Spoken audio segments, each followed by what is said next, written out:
Moukeba Nkosso, bonjour. Bonjour Peter Tieni. Fondateur CNews, mais aussi candidat député.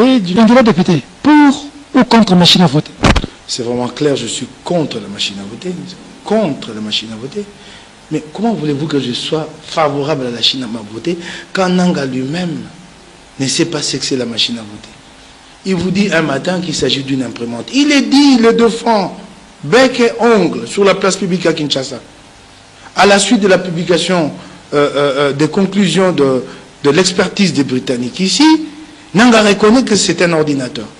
Mais lui-même, Nanga ne comprend pas ce que c'est. Comment voulez-vous que moi, je soutienne cette machine-là? Mais aujourd'hui, ce spectacle que livre aujourd'hui l'opposition, nous devons dire la vérité au peuple et en parler. La population a cru à l'opposition, mais aujourd'hui c'est dommage que les uns acceptent la machine, que les autres refusent. L'UDPS va aller aux élections avec ou sans machine. Réaction.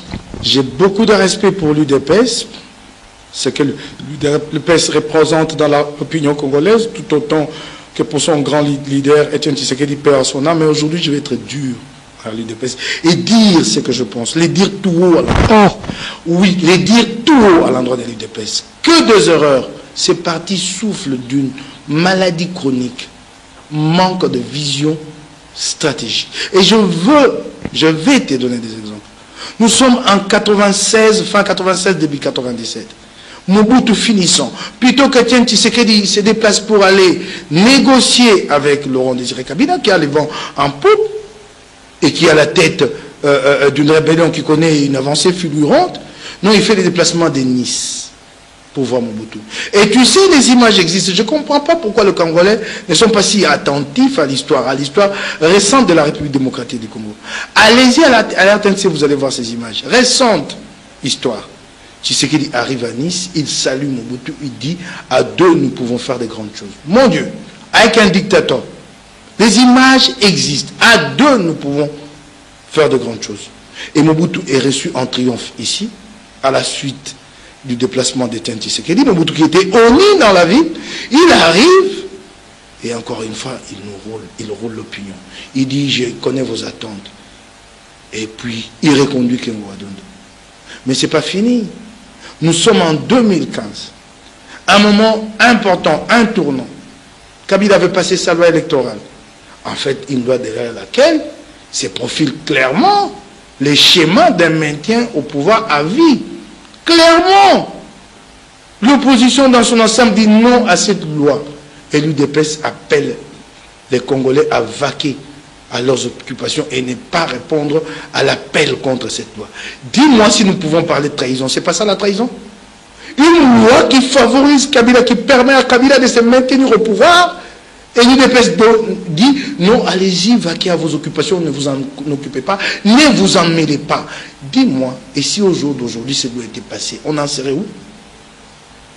Donc, l'UDPS apporte publiquement l'appui à Kabila à travers une neutralité passive, mais complice. Mais aujourd'hui, il veut mettre fin à Kabila par les élections. Et c'est pas fini. Puisque la rue n'appartient à personne, ça il faut que l'UDPS le sache, ni moi à Moïse Katumbi, moi encore à Jean-Pierre Bemba, Vital Kamerhe ou Adolphe Muzito, puisqu'elle n'appartient à personne et qu'elle n'a fait qu'aspirer au changement, cette manifestation a connu un grand succès sans l'UDPS et Kabila a reculé. Et l'UDPS, prise des cours par l'histoire, tu sais ce que l'UDPS avait fait? Elle a essayé de rattraper pour appeler à une manifestation le 26 janvier 2015, échec et mat total. Pourquoi? Parce qu'en ce moment-là, l'UDPS négocie déjà avec les régimes. Ibiza. Et c'est là que je t'ai dit que ces partis souffrent d'une absence de vision chronique. Pourquoi je l'ai dit? Mais quand l'UDPS appelle à ne pas manifester, pendant que cet ténor négocie avec Kabila, si la loi était passée, non plus Kabila n'aurait eu besoin d'eux. Aujourd'hui, non plus Kabila aurait obtenu sa loi et on les aurait envoyés promener. Donc ils ne savaient même pas que c'était en leur faveur que la loi de Kabila ne passe pas. C'est ça le problème de ces partis-là. Et puis je vais te dire d'autres choses beaucoup plus graves. Et peut-être il faudra qu'un jour l'UDPS demande pardon à la population. Qui a appris à nos enfants à aller toucher de l'argent d'origine illicite? Qui leur a appris ça? Tu veux que je te le dise? Qui? Etienne Tshisekedi. Quand on vous amène de l'argent, allez prendre cet argent de l'État. Excusez-moi, je vais être dur envers lui. C'est l'histoire de mon pays. Qui a appris ça à nos enfants? Il faut bien qu'un jour l'UDPS corrige cette pensée-là. Vous encouragez nos enfants à aller prendre de l'argent d'origine illicite. C'est très grave ici. Ils ont commis des erreurs, les plus graves dans l'histoire, qu'ils arrêtent de se bomber le torse. Un peu de modestie, monsieur de l'UDPS. Aujourd'hui, ils acceptent la machine pour mettre un terme au régime de Kabila, qui peut-être ne sera pas en mesure d'organiser ces élections. Et ils ont dit, avec ou sans machine, ils partent. Où est le mal? Ils sont un grand parti, ils vont mettre les gens à gauche, à droite pour surveiller. Je vais d'abord te dire une chose. Quand l'UDPS dit qu'il est un grand parti, c'est faux, archi faux. Les gens se regardent les nombrils. Kabila l'a dit aujourd'hui. Non, les gens se regardent les nombrils, les bombes, les torses. 500 candidats. 500 sièges à occuper à l'Assemblée nationale. L'UDPS a aligné combien de candidats? 375. L'UNC a aligné plus que l'UDPS, le MLC a aligné plus que l'UDPS, Ensemble a aligné plus que l'UDPS. Arrêtez, monsieur, de tromper vos partisans. Dans les 375 candidats alignés, combien sont pure souche UDPS? Peut-être pas 50%. Ils ont ramassé de candidats partout, qu'ils arrêtent. Ils en ont ramassé partout.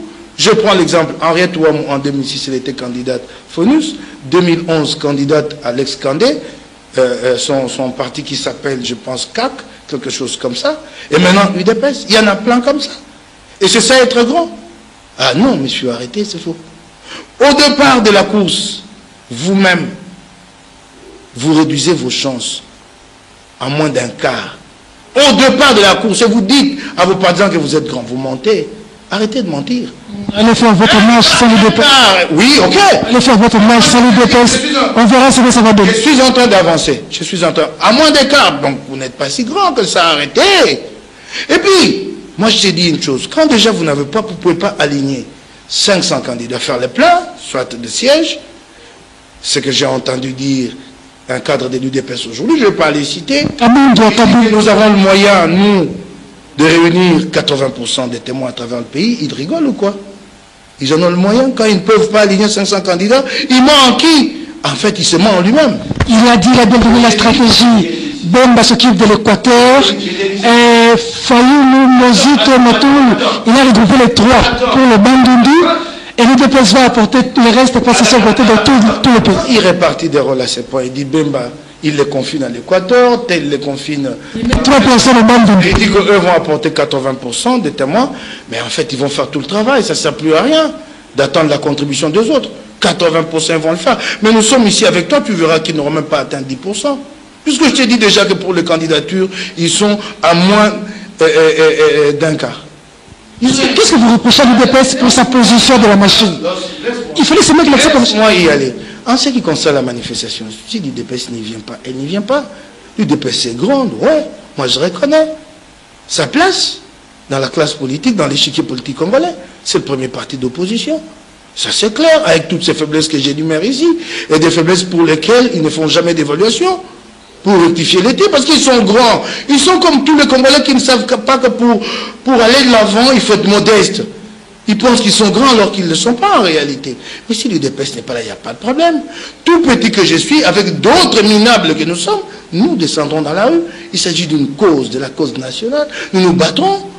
Les Congolais, les Quinois sont descendus dans la rue ici le 19 janvier 2015 sans l'UDPS. Ils se mobiliseront. Nous avons fait reculer Kabila.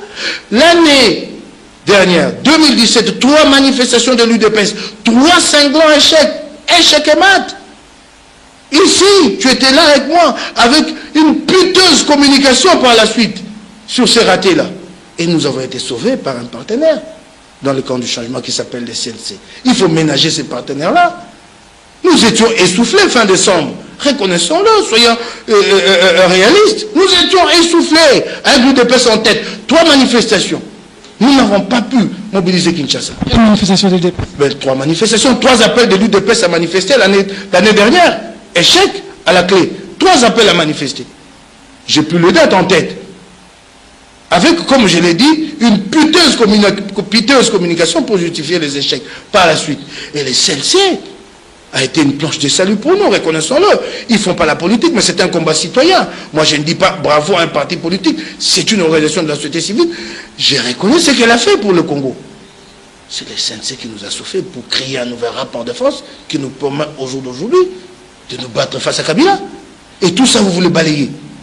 Puisque vous êtes UDPS. Ah non! Il y a un partenaire clé, important. Si nous voulons comprendre la stratégie du combat aujourd'hui, ce partenaire s'appelle CNC. Je suis gêné de faire cette réflexion à ce niveau, à la télé. Ça, c'est des réflexions que j'aurais dû faire à l'interne. Mais puisque les gens n'écoutent pas, n'entendent pas, je fais à la télé. Et c'est un partenaire clé. Comment ça va évoluer maintenant? Le CLC contre la machine, certains partis de l'opposition contre la machine, le DPS pour la machine. On a vu dans les meetings et tout, le Malim Bendo aux ensemble, tout ça, le programme commun, les loyaux, tout ce qui wapi, Mike Mukebai. Pourquoi la politique voulait décevoir le peuple boy vraiment? Donc on a raté pour l'année. Ouais, mais j'insiste sur ce que j'ai dit, que l'UDPS devra demander un jour pardon à l'histoire. Pour le propos de Etienne Tshisekedi, appelant nos enfants en disant c'est l'argent de l'État, allez-y prendre.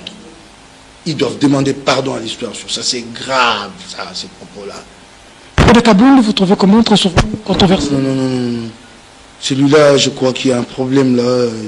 Hein, voyez-vous, il est secrétaire général de l'UDPS. À 3 reprises, l'UDPS appelle à manifester échec. Le CLC entre en danse et il y a du succès. Et il passe un jour dans un média pour dire 50-50. Commencez par lui demander comment il avait établi les 50-50. Avant que moi je rebondisse sur ses propos. Comment il avait établi ça, les 50-50? C'est quoi? Il allait dans chaque paroisse et c'était estampillé combattant UDPS. Il a établi ça comment? N'importe quoi. Alors il ne faut pas que tu me demandes de rebondir sur des propos de quelqu'un qui ne peut pas rationaliser ce qu'il dit lui-même. Je ne répondrai pas. Je suis désolé. Mais quand tu dis comment les choses vont se passer, moi je ne suis pas le maître du temps. Pour dire, candidat commun, je n'y ai jamais beaucoup cru. J'ai toujours été... Non, moi je ne dis pas que c'est Fachi. L'UDPS a dit c'est Fachi. Tant mieux, c'est la position de l'UDPS, je respecte. Sur cette position-là, je respecte. Je respecte s'ils disent que c'est Fachi. En ce moment, il n'est pas candidat commun, il est candidat de l'UDPS, c'est clair. Ok. Mais je respecte qu'ils disent que nous ne rallierons pas une autre candidature. C'est légitime en politique. Je concède. Ok. Donc c'est cela. Mais en ce moment-là, il n'est pas candidat commun et c'est vraiment clair. Mike Mukeba Nkoso. Merci. C'est à moi de te remercier, Peter Zen. C'était Mike Mukeba Nkoso, fondateur de la cellule de l'Institut de patronage. C'est par ici que nous bouclons cette émission. Merci de la sympathique attention que vous nous avez accordée à Madame Leroy, ainsi que partout ailleurs dans le monde. Madame, Monsieur,